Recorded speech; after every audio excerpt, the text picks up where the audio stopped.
आप आराम से दे के चैन की नींद सोइए, पैसे को बढ़ने दीजिए, लेकिन नहीं। दूसरी दिक्कत ये है कि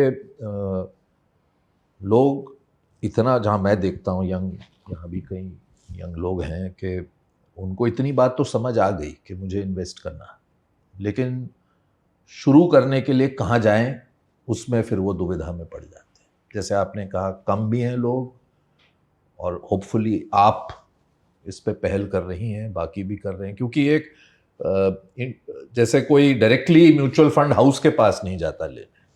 वो कोशिश थी रेगुलेटर की कि डायरेक्ट में आप ऐसा करेंगे, लेकिन आई गेस वो उतना टेक ऑफ नहीं हुआ। बट ये जो फिनटेक्स आए हैं उसके ज़रिए काफ़ी डेवलप हुई है।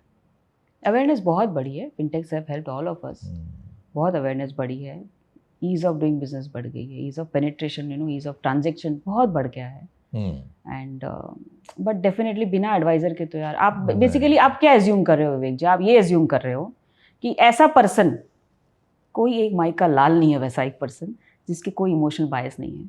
बिल्कुल, आई एग्री विद यू। जिसको वोलेटिलिटी परेशान नहीं करती हो, जो ये सोशल मीडिया से त्रस्त ना हो, जो अपने उस दोस्त की बात नहीं सुनता हो, जो सिर्फ वही चीज़ बताता है जो उसको बतानी है। अपन थोड़ा ना हम सारी बता देते हैं चीज़ें, लॉसेस थोड़ी बताते हैं, कोई नहीं बताता, गेन हुआ वहीं बताते हैं। तो डिजिटल में एक सबसे बड़ा प्रॉब्लम ये है कि आप उस इंसान से एज्यूम कर रहे हो जिसमें ये सारी खूबियाँ हैं, बट ऐसा वो इंसान है ही नहीं सकता।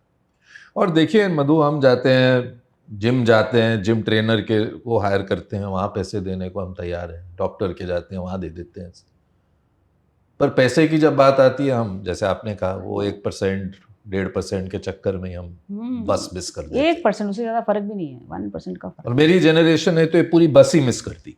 मैंने कई MF से बात की जो पुराने हैं, एक ने कहा कि उनकी स्कीम के लगभग 25-30 साल हो गए और उसमें केवल 23 लोग शुरू से एंड तक रहे, केवल 23। बिल्कुल।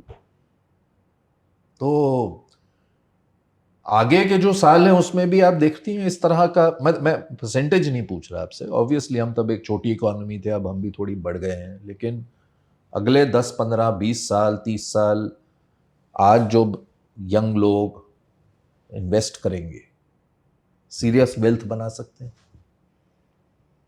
ऑनेस्टली बना सकते हैं। जैसे मैं अपने बच्चों को देखती हूँ, या मैं अपने कोलीग्स के बच्चों को देखती हूँ, या मैं नए जो हमारे ऑफिस में भी जो यंगस्टर्स को देखती हूँ, ये ब्रीड सीरियस हैं। ये ब्रीड आपके हर तरफ देख दुख के they will take their own call. Logical mindset है इनका। वो बह नहीं जाएंगे धारा में कि किसी ने बोल दिया तो मैं भी कर लेता हूँ। वो हर्ड मेंटालिटी कहीं ना कहीं कम हो रही है। बट इनमें प्रॉब्लम, इनमें सबसे ज़्यादा प्रॉब्लम क्या है, इनके खर्चे बहुत बढ़ गए। ये स्वाइप मारिए, ये ले लीजिए। हाँ, तो जो लाइफस्टाइल एक्सपेंसेस बहुत ज़्यादा बढ़ गए हैं, दिखावा बहुत ज़्यादा बढ़ गया है। एंड बट धीरे धीरे I think with advisors being around समझ तो जाते हैं। जैसे जब हम समझाते हो समझ तो जाते हैं ये। And they also want a financially secure future. इनको हमारी तरह 60-70 साल तक स्लॉग नहीं करना है, इनको जल्दी फाइनेंशियल फ्रीडम चाहिए है। और उसका तरीका वही है कि आप 10, 15, 20 साल तक इन्वेस्टेड रहिए।